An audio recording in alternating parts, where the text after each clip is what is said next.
día. Es un gusto poder estar juntos nuevamente en la presencia del Señor. Como podrán ver, hemos adornado un poco el salón con motivo de la Navidad. Debemos agradecer a Adelina, un aplauso para Ade, que ha estado adornando. Me querían poner luces a mí también esta noche, pero no es para tanto. Usando este texto lema que nos va a acompañar en estos días, palabra fiel y digna de ser recibida por todos, que Cristo Jesús vino al mundo. Ese es el recuerdo de la Navidad, que el Hijo de Dios, que Cristo vino al mundo. Ahora la pregunta es, ¿para qué vino? ¿No? Y Él vino con una misión. Él vino a nacer para morir, ¿no? Vino al mundo para salvar a los pecadores, de los cuales, dice Pablo, yo soy el primero. Que ese sea realmente nuestro recuerdo, recordando que su nacimiento tuvo un propósito sublime y que la razón por la cual Él vino fue por nosotros, por nuestros pecados, fueron los que lo llevaron a la cruz, ¿no? Así que posiblemente estemos considerando esto el próximo domingo. Vamos a Efesios, capítulo 1.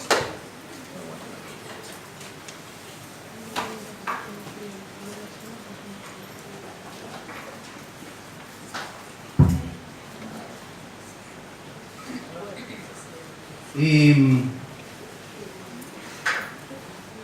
estamos analizando los versículos del 4 al 6 y estuvimos hablando acerca de la elección. El domingo pasado yo le había puesto que había 9 aspectos de la elección y reorganicé un poco el bosquejo y lo reduje un poquito y puse 7 aspectos para ser un poco más fiel al texto. Así que los que pusieron 9 corrijan, son 7. Vamos a hacer el domingo que viene que vean, son menos, pero estuvimos hablando acerca de este tema, de esta doctrina, de esta enseñanza tan importante.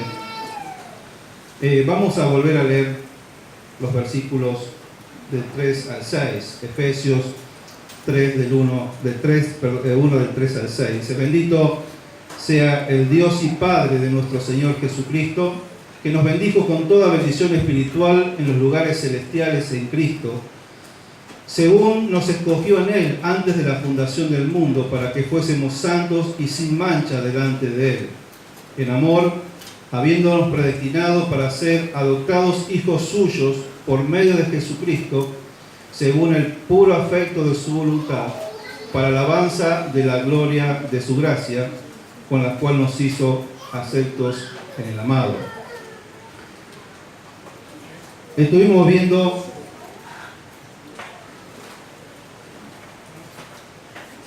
cinco aspectos el domingo pasado acerca de la elección, según el texto que hemos leído, especialmente en el versículo 4. Vimos que el autor de la elección es Dios el Padre, es el mismo Dios que llamó al apóstol Pablo, es el mismo Dios que nos da su gracia y su paz, según el versículo 2. Es el mismo Dios que nos bendijo con toda bendición espiritual en los lugares celestiales. Y si bien muchas cosas, tanto la creación del mundo como la creación de nosotros, Dios la ha realizado como Dios Trino, Dios Padre, Dios Hijo, Dios Espíritu Santo. Pero acá vimos que la elección es una actividad propia de Dios el Padre. Dice el versículo 3, bendito el Dios y Padre. El apóstol Pablo se sumerge en una adoración profunda hacia el Dios el Padre. No adora al Hijo por la elección, no adora al Espíritu por la adoración, por la elección, sino que él adora a Dios el Padre, porque Él es el que planeó toda la salvación. Y vimos que esta es la primera bendición de todas las bendiciones espirituales, es la elección, y a través de la elección, de ahí surgen todas las demás bendiciones para aquellos que han sido elegidos. Vimos también lo que significaba ser elegidos. La palabra ahí escogido significa seleccionar, elegir, entre sacar algo o alguien de. Y vimos que si Él me dice que me eligió para ser santo, quiere decir que antes de ser santo yo era un pecador. Así que, ¿de dónde me eligió Dios? De entre todos los pecadores del mundo. Todos los humanos del mundo, todos somos pecadores. Y de ahí me eligió Dios para hacerme santos y sin mancha delante de Él. Vimos que esta elección no solamente me sacó de, sino que me eligió por sí mismo, así que fue una decisión con total libertad, independiente. Nada ni nadie influyó en la elección de Dios. Él mostró su soberanía y su poder. Nadie influyó, ni nosotros, ni nuestros méritos, ni nuestras acciones, porque nosotros todavía ni existíamos, porque vamos a ver que Él me eligió desde antes de la fundación del mundo. Así que Él fue, la elección fue una elección del, como dice la palabra en el versículo 11, conforme al propósito del que hace todas las cosas según el designio de su voluntad. Pero también dijimos que no solamente me eligió de y por sí mismo, sino para sí mismo. Él me eligió para Él, y vimos el otro día que Él nos eligió para que nosotros pues seamos un regalo de Él para el Hijo.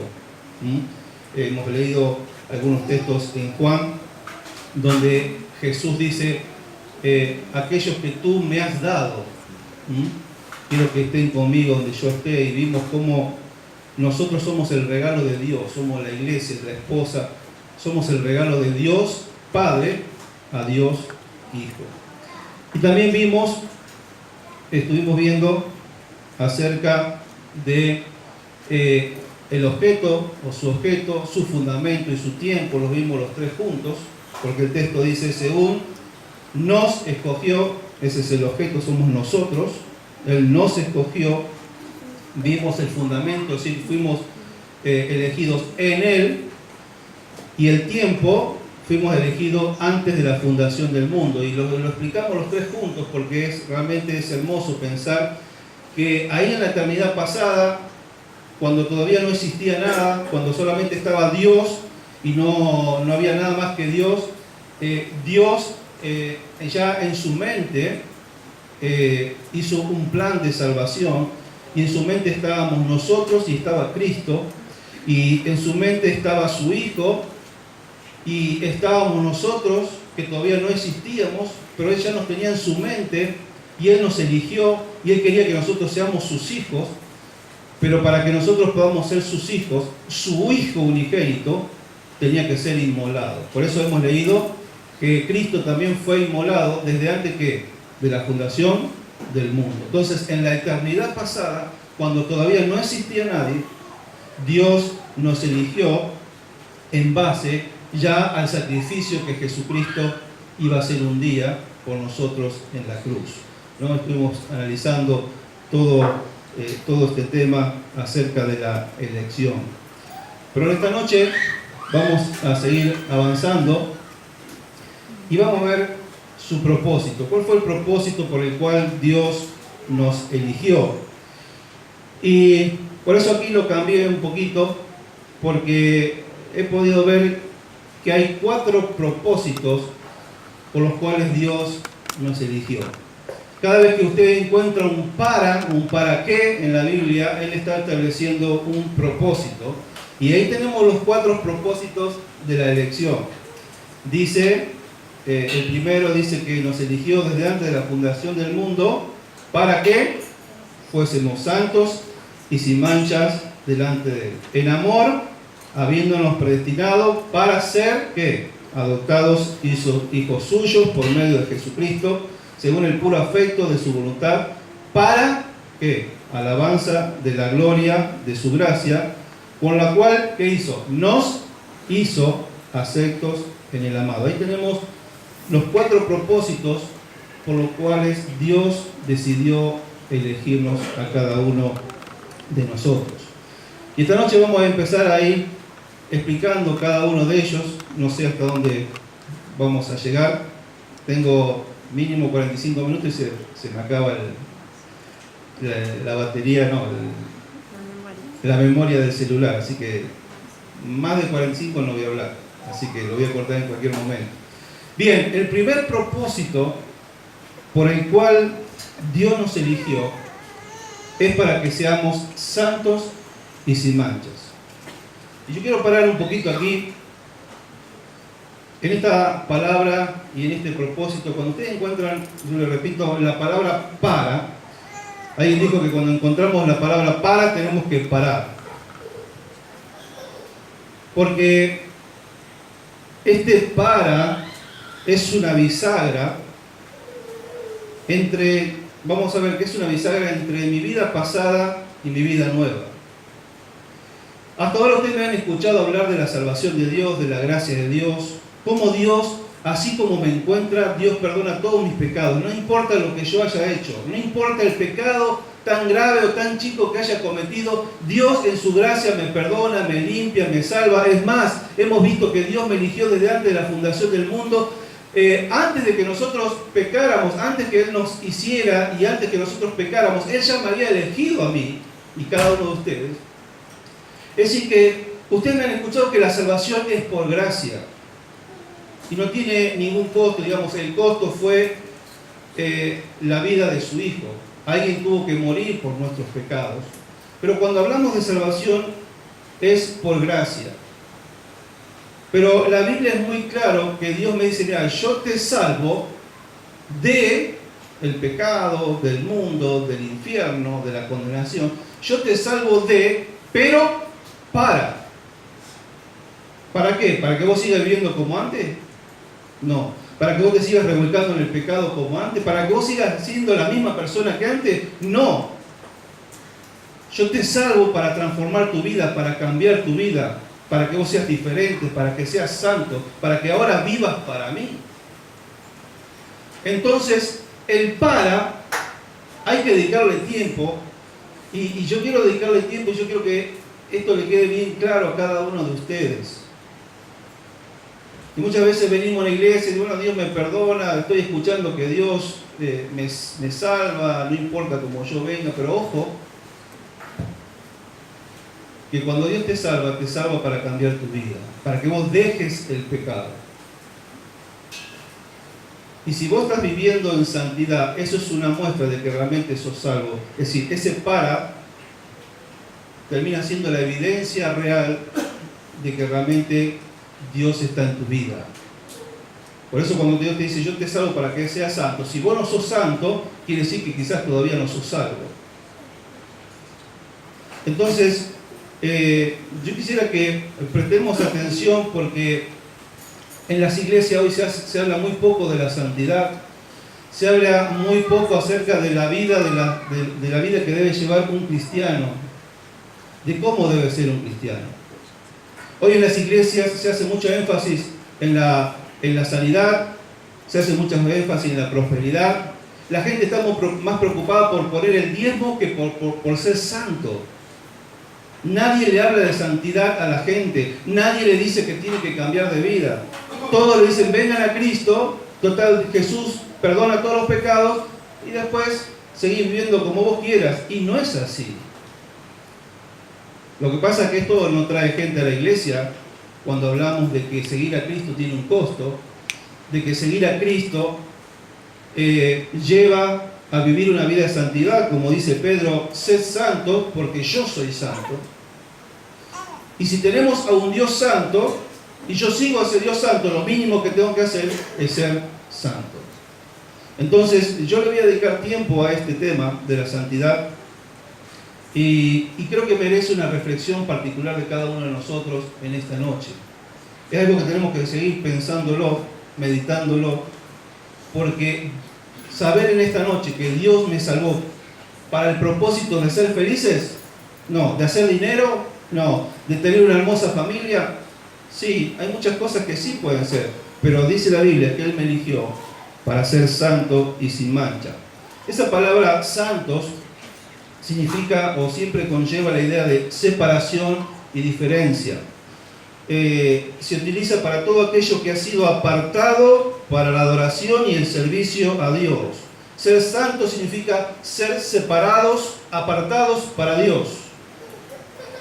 Y eso me hace diferente. Entonces, básicamente, El concepto de santidad es ser diferente, ser apartado. Por ejemplo, ustedes van a ver en la Biblia que, por ejemplo, el templo era santo. Un templo es santo, ¿por qué? Porque es diferente, es apartado para una función diferente y es diferente a cualquier otro edificio de una ciudad. Por ejemplo, esta iglesia, este lugar, podemos decir que es santo. ¿Por qué? Porque está apartado para el culto al Señor. No es santo porque por algo místico, sino por el solo hecho que este lugar lo hemos apartado y es diferente a cualquier otro edificio de la ciudad, porque es apartado con un propósito, para el culto al Señor. Los sacerdotes en la antigüedad eran santos porque eran personas apartadas para el servicio a Dios y eran diferentes a otras personas. En la antigüedad también los animales eran santos porque eran apartados para el sacrificio al Señor. El día sábado en el pueblo judío era santo. ¿Por qué? Porque era un día apartado, era distinto, era diferente a los demás días. Dios es santo porque Él es diferente, Él es distinto, Él es otro, es distinto a las criaturas, a nosotros. Y por eso podemos decir que los cristianos, Dios nos escogió para que fuéramos diferentes. Y esta es la gran característica que tiene que tener un cristiano. Un cristiano tiene que ser diferente al resto de las personas. Por supuesto, diferentes en su vida moral, en su conducta. No porque nos vamos a vestir distintos o vamos a ponernos una marca para diferenciarnos, un pañuelito de algún color para ser diferentes, sino que tiene que ver, la diferencia se ve en la conducta, en la vida de cada uno. Yo creo que este debe ser un llamado urgente a la iglesia, a recordar de que hemos sido llamados para ser santos. La iglesia de hoy tiene que recordar su llamado, tiene que recordar su propósito. Esto es urgente. Yo creo que me da la sensación de que hoy la iglesia está tirando más a decir, bueno, no tenemos que ser tan diferentes, tenemos que borrar esa línea de diferencia, tenemos que ser más parecidos. Cuando la iglesia primitiva tenía bien claro que tenían que ser diferentes, aunque ellos sabían que eso les llevaba a ser odiados por la sociedad, a ser perseguidos por la sociedad, porque eran diferentes. Hoy más que nunca, la iglesia se tiene que levantar en voz y conducta como una iglesia diferente, no viviendo de acuerdo a las normas de este mundo. Fíjense ahí en Efesios capítulo 2, Efesios capítulo 2, versículo 1.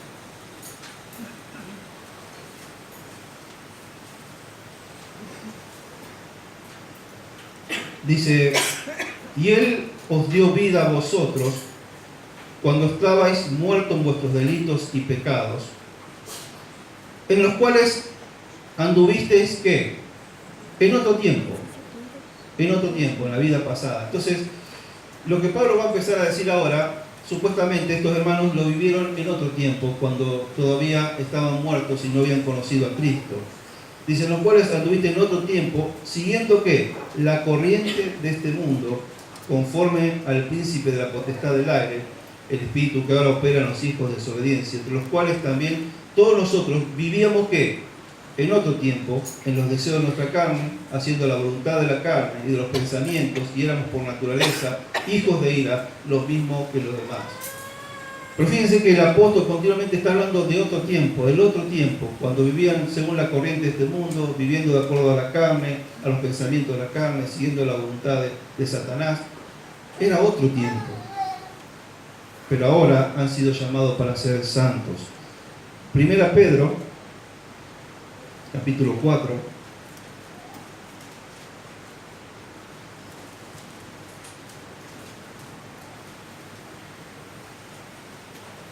Versículo 1.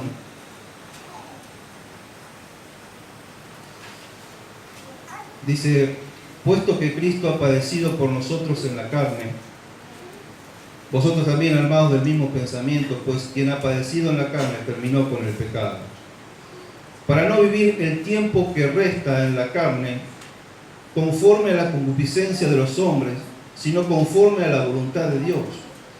Fíjense el versículo 3, dice, baste ya el tiempo pasado para haber hecho lo que agrada a los gentiles, andando en lascivias, concupiscencia, embriagueces, orgías, disipación, abominables idolatrías. Dice, a estos les parece cosa extraña que vosotros no corráis con ellos en el mismo desenfreno, disolución y os ultraja. Dice la Biblia, baste ya el tiempo pasado para haber vivido en pecado. Dice, ahora tenemos que vivir de acuerdo a la voluntad de Dios. Fíjense que siempre la Biblia habla de un antes y un después. Antes de conocer a Cristo vivíamos en cualquiera. Pero una vez que conociste a Cristo y decidiste seguir a Cristo, dice la Biblia, ya basta ya del tiempo pasado para haber pecado. Ahora tienes que vivir en santidad. Dice, y los que te rodean, le va a parecer cosa extraña de que vos no vivas igual que ellos. Es decir, que se tiene que notar la diferencia entre un cristiano y un no cristiano. Se tiene que notar la diferencia entre un cristiano, entre que uno sigue a Cristo y uno que no sigue a Cristo.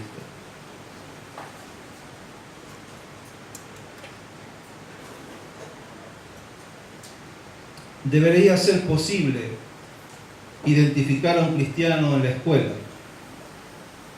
Se tendría que notar la diferencia de un joven cristiano, un niño cristiano. Se tendría que notar la diferencia o identificar a un cristiano en el trabajo. Un empleado cristiano tiene que ser diferente a un empleado no cristiano. Se tendría que notar la diferencia en la forma de hablar de un cristiano, de vestir, en la manera de negociar. Los matrimonios cristianos tienen que ser diferentes. La forma de criar a nuestros hijos tiene que ser diferentes. Nos tenemos que distinguir del resto, tenemos que ser diferentes. No porque somos mejores, no, al contrario. Pero sí porque hemos abrazado el propósito de Dios, de un llamado a la santidad. Yo no puedo seguir viviendo igual después que dije, desde ahora sigo a Cristo. Yo soy salvo, Cristo perdonó mis pecados. A partir de ese momento, dice la Biblia, tiene que haber una diferencia. Si esa diferencia no está, es muy posible que esa salvación nunca ocurrió en la vida de esa persona. Fíjense lo que dice Timoteo, 2 Timoteo 2:19.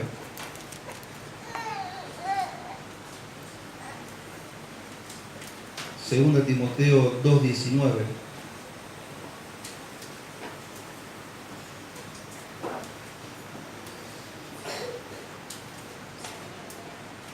Dice, pero el fundamento de Dios está firme, teniendo este sello. Conoce el Señor a los que son suyos. Él los conoce. Dice, y apártese de iniquidad todo aquel que invoca, ¿qué? El nombre de Cristo.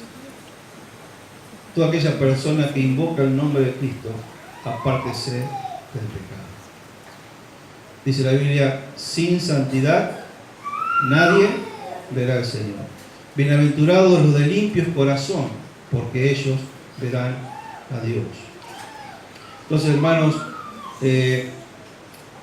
la iglesia del Señor siempre ha sido poderosa en la medida que los miembros de la iglesia son santos o han vivido en santidad.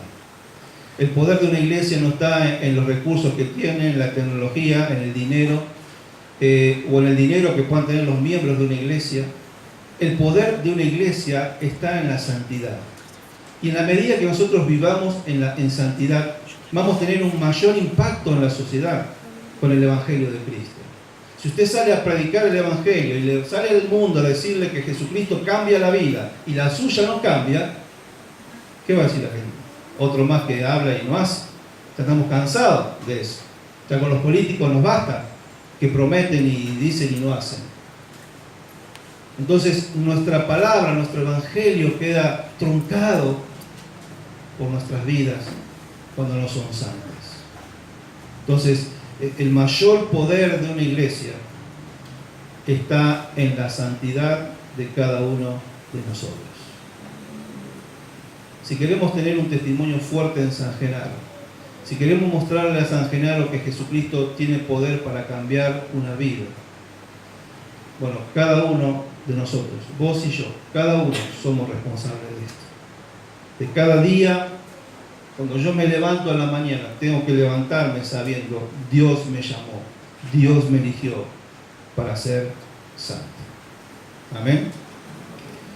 Entonces, por eso le decía que es un tema urgente. Debemos volver a pensar, a reflexionar, a volver a meditar, hacer un análisis profundo de nuestra vida, hacer un examen de nuestra vida. ¿Cómo está nuestra vida de santidad? Estamos luchando cada día por ser diferentes, por santificarnos, por dejar el pecado. Hay un deseo en nosotros de dejar el pecado, de agradar a Dios. Estamos obedeciendo su palabra. No estamos hablando de perfección, nadie va a lograr la perfección, pero sí la actitud, el deseo diario de querer vivir de acuerdo a la voluntad de Dios. Y dice ahí en Efesios, volvamos a Efesios, porque dice santos y sin mancha. Y esa palabra sin mancha tiene relación, significa irreprensible, sin defecto, y está relacionado con los sacrificios de la antigüedad, donde cuando los judíos presentaban el corderito, el animalito, eran examinados. Los animales eran examinados meticulosamente y si encontraban una mancha, un defecto, era rechazado y no servía para la adoración a Dios. Es decir, que eso le estaba enseñando a los judíos que a Dios se le tiene que ofrecer ¿qué? Lo mejor. En Malaquías Dios le dice al pueblo, dice, ustedes me vienen a entregar a mí, a ofrecer a mí todo lo dañado, lo enfermo. Estos judíos eran tan vivos, se creían vivos, que los mejores corderitos se los dejaban ellos. Y a Dios le llevaban el que estaba rengo, el que estaba ciego, el que estaba enfermo, eso se lo llevaban al sacrificio. Y Dios dice, ustedes están profanando mi sacrificio, porque ustedes a mí me tienen que entregar lo mejor. Entonces, este concepto de sin mancha nos da la idea de presentarnos a nosotros como ofrenda delante de Dios, pero tenemos que presentarle lo mejor. No tenemos que conformarnos con menos de lo mejor. No puedo ir con cualquier cosa a Dios. Dios me llamó y me eligió para que yo, a partir de ahora, sea una ofrenda diaria a Él. Y tengo que ofrecerle lo mejor de mí. Romanos 12:1 dice, os ruego por la misericordia de Dios que presentéis vuestros cuerpos en sacrificio vivo, santo y agradable a Dios, que es la mejor manera de adorar a Dios. Entonces, le vuelvo a repetir, es un tema para volverlo a reflexionar. Yo quiero que ustedes puedan en esta noche y yo reflexionar de nuevo sobre esto. Mañana nos tenemos que levantar y cada día diciendo, Señor, hoy yo sé que tú me elegiste para ser santo y hoy yo tengo que ser una ofrenda a ti en todo lo que hago. Cuando la mujer lava, plancha, cocina, lo tiene que hacer como una ofrenda a Dios. Cuando el hombre va a trabajar, no trabaja para el patrón, trabaja para Dios. Yo no estoy trabajando para que, a ver si me ve mi patrón y si no me ve, hago cebo, y si no me ve, me hago el tonto.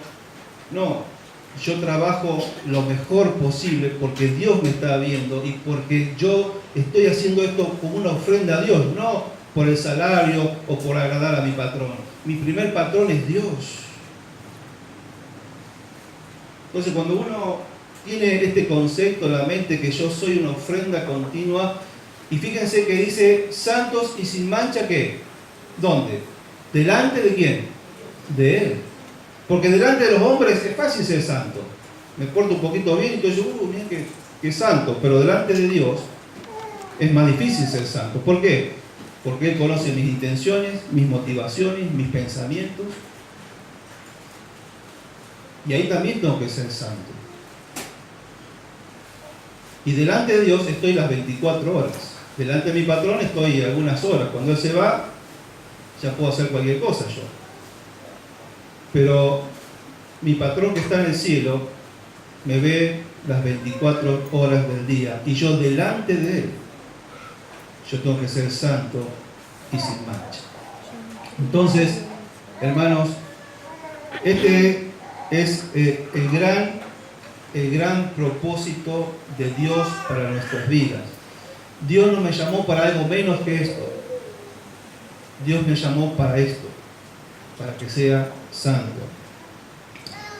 Este tema es muy amplio y yo no lo puedo abordar en esta noche. Por eso que voy a hacer una serie dedicada especialmente a la santidad. Más adelante, o quizás cuando termine este primer capítulo, voy a dedicar una serie para hablar exclusivamente de la santidad.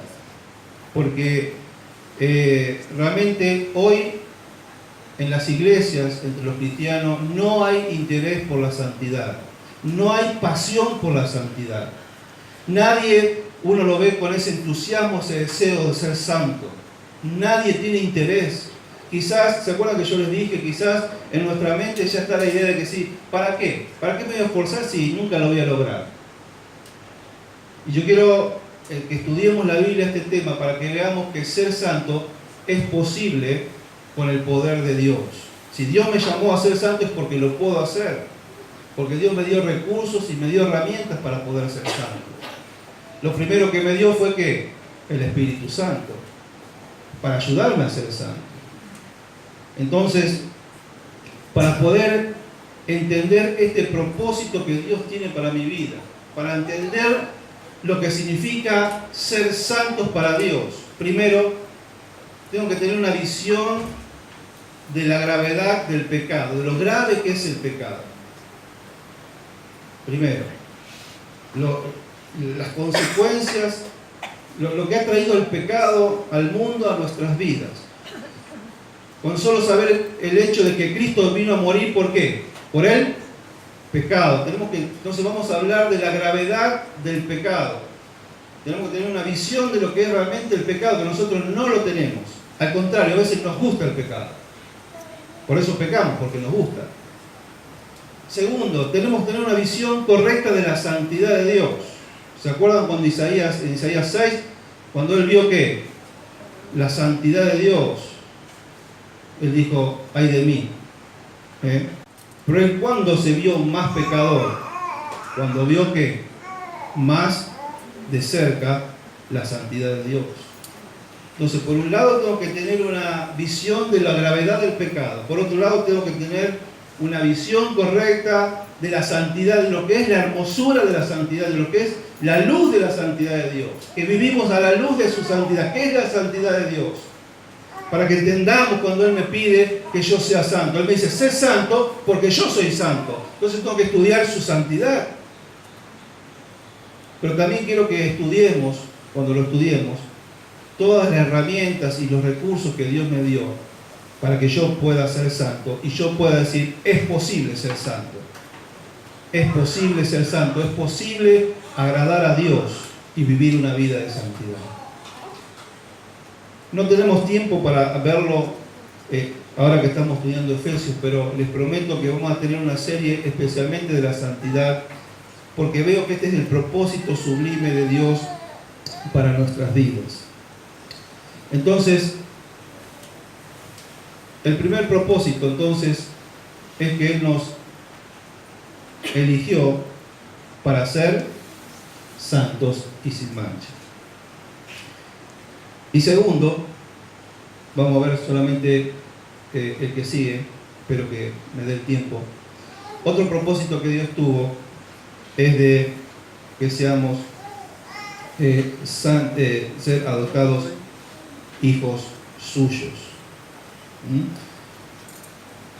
Dice, el amor habiéndonos predestinado para ser adoptados hijos suyos.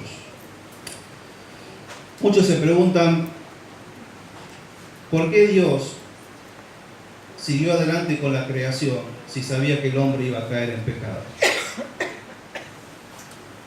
Si Dios ya sabía que Adán iba a pecar, ¿para qué siguió adelante con la creación? Y este tema de la adopción puede ser una de las respuestas. Es porque Dios quería darle otra dignidad al hombre, una dignidad mucho mayor. Quizás si el hombre no pecaba, hubiera sido siempre una criatura. Pero como el hombre pecó, Dios tuvo que hacer un plan para que ahora sea ¿qué? Su hijo. Y ser su hijo no es lo mismo que ser su criatura. Entonces, es interesante que nosotros tenemos, como cristianos, tenemos muchos títulos en cuanto a nuestra relación con Dios. Por ejemplo, la Biblia nos llama que somos sus siervos, porque Él es nuestro Señor. La Biblia dice que nosotros somos discípulos, Él es nuestro maestro y nosotros somos sus discípulos. Hasta Jesús le dijo a sus discípulos, ustedes ahora yo los voy a llamar que amigos. A la iglesia también se nos llama que somos la novia, la esposa. Como cristianos tenemos muchos nombres que definen nuestra relación con Dios, pero la más hermosa de todas quizás es que Él decidió llamarnos o adoptarnos hijos suyos. No solamente soy su siervo, su esclavo, su amigo o un discípulo, soy más que eso, soy su hijo, ¿no? Y eso Él lo hizo para incorporarnos al círculo íntimo de su familia. Él quiso incluirme en su familia, en ese círculo íntimo junto con Él. Vamos a Romanos capítulo 8.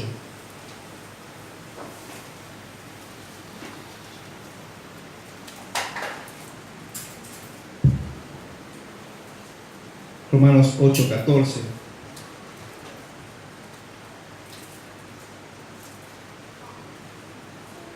Dice, porque todos los que son guiados por el Espíritu de Dios, estos son hijos de Dios.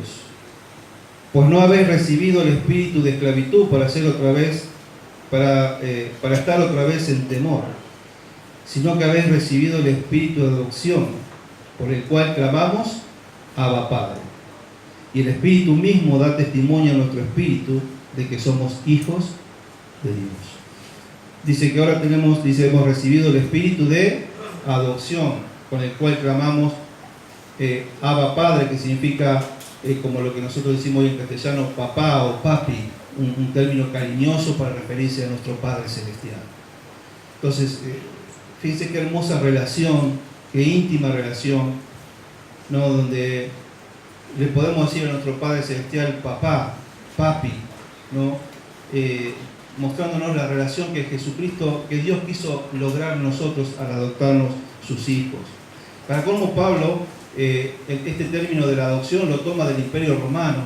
El Imperio Romano en cuanto a leyes siempre fue un ejemplo, y ya ellos practicaban la adopción, y para ellos, para la ley romana, un hijo adoptado era lo mismo que un hijo legítimo, un hijo de sangre. Tenían los mismos derechos, los mismos privilegios, los mismos recursos, la misma herencia, recibía todo igual, no había diferencia. Cuando una persona, un hijo era adoptado en la familia, tenía el mismo derecho, la misma igualdad que el hijo de sangre.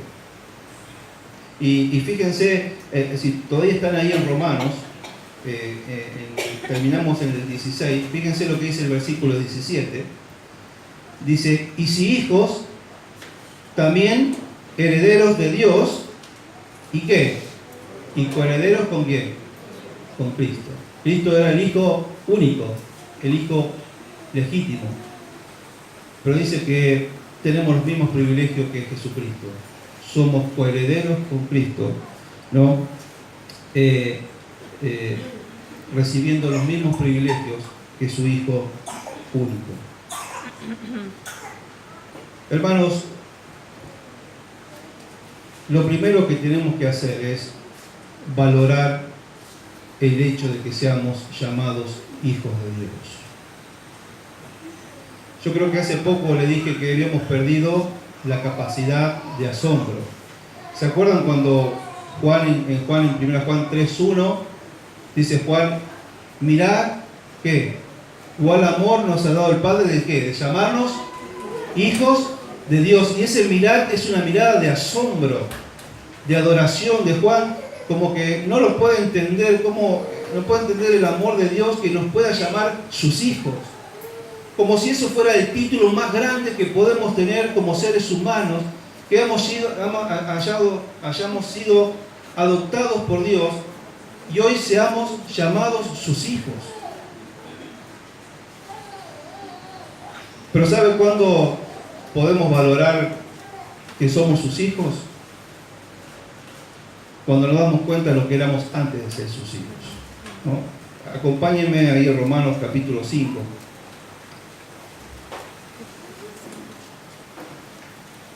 Capítulo 5, versículo 6. Y de los versículos 6 al 11, Pablo va a dar un montón de nombres de lo que nosotros éramos antes de ser salvos, antes de ser sus hijos. Yo quiero que ustedes lo subrayen, para que ustedes ahora puedan valorar lo que significa ser su hijo. Dice el versículo 6, porque Cristo, cuando aún éramos, ¿qué? Primero, débiles. Ahí tenemos lo primero que éramos antes de ser hijos, éramos débiles. A su tiempo murió por los impíos. Éramos débiles, éramos impíos. Dice, ciertamente apenas morirá alguno por un justo, con todo podría ser que alguno osara morir por el bueno. Mas Dios muestra su amor para con nosotros en que siendo aún ¿qué? Pecadores. Así que somos débiles, impíos, pecadores. Cristo murió por nosotros. Pues mucho más, estando ya justificados en su sangre, por él seremos salvos de la ira. Porque si siendo ¿qué? Enemigos. Enemigos. Y ahí tenemos el último. Enemigos. Así que éramos débiles, impíos, pecadores, enemigos de Dios. Y Dios me eligió para sacarme de ese lugar y ahora llamarme su hijo. Hay mucha diferencia entre ser enemigo de Dios y pasar a ser hijo. ¿Alguna vez lo vio eso usted? ¿Que alguien hizo de su enemigo su hijo? No. Entonces, hermanos, tenemos que recuperar la capacidad de asombro, de asombrarnos del amor de Dios, de valorar esto de que somos sus hijos. Para nosotros parece algo ya natural, tantos años que soy creyente, que decir que soy hijo de Dios. Hermanos, no es cualquier cosa. Esa frasecita, para ser adoptados hijos de Dios, implica mucho, es mucho. Entonces, lo primero que tenemos que hacer es valorar esa posición nueva que tenemos como hijos de Dios. Pero la ley romana decía que un hijo adoptivo no solamente tenía todos los privilegios de un hijo legítimo, sino que tenía las mismas que responsabilidades. Y como hijos de Dios tenemos responsabilidades. Vamos ahí a Efesios 5:1.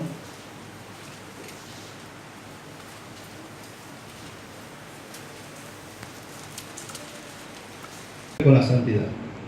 Tengo que imitar a Dios mi Padre. Tengo que ser como mi papá.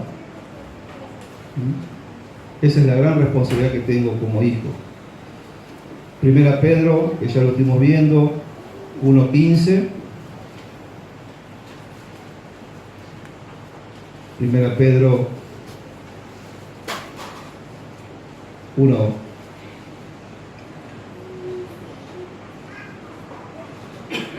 1:15, sino como aquel que os llamó es santo, sed también vosotros santos en toda vuestra manera de vivir, porque escrito está, sed santos, porque yo soy santo.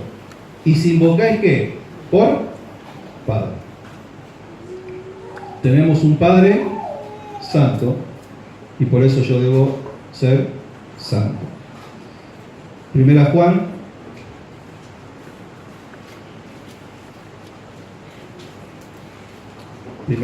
2, 29.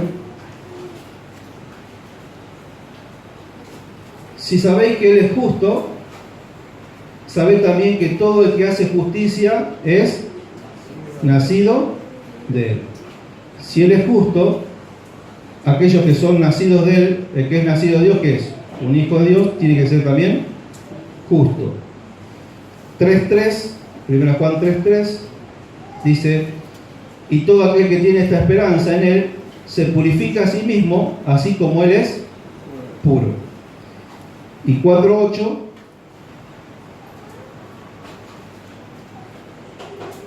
dice: el que no ama no ha conocido a Dios, porque Dios es amor. Si Dios es amor, tengo que amar como mi Padre.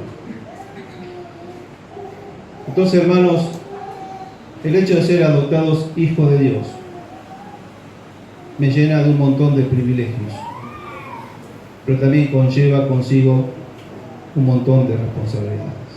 Si yo digo que soy hijo de Dios, me tengo que parecer a mi papá. Me tengo que parecer a mi papá. Entonces, esa es la esencia de ser un hijo de Dios, ser igual a su Padre. Vamos a dejar aquí, en esta noche.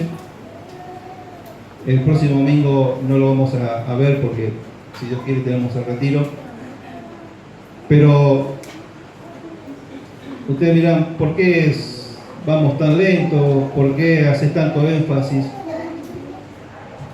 Porque en estos versículos de Efesios hay doctrinas, enseñanzas fundamentales, básicas, que quizás no la voy a enseñar en otro momento, usted no la aprende en otro lugar. Y yo quiero que usted entienda bien lo que es la elección, lo que es la adopción, lo que es ser llamado hacia la santidad, a la pureza. Yo no quisiera que ninguno en esta congregación diga: mi pastor nunca me dijo que yo tenía que ser santo, que tenía que vivir y ser igual a mi Padre Celestial. Usted tiene que saber cuál es el propósito por el cual está aquí en la tierra, por el cual Dios lo salvó. Dios no te salvó para que vos sigas viviendo a tu manera, para que vos sigas haciendo tu vida. Dios te llamó para que vos seas santo y vivas cada día como una ofrenda al Señor. Ojalá que en esta noche te vayas a tu casa con un renovado deseo de ser santo y de ser una ofrenda a Dios cada día. Y de que quieras ser igual a tu papá en agradecimiento, porque siendo enemigo, siendo pecador, siendo impío, Él un día decidió que vos seas su hijo. Amén. Vamos a orar al Señor, le voy a pedir que nos pongamos de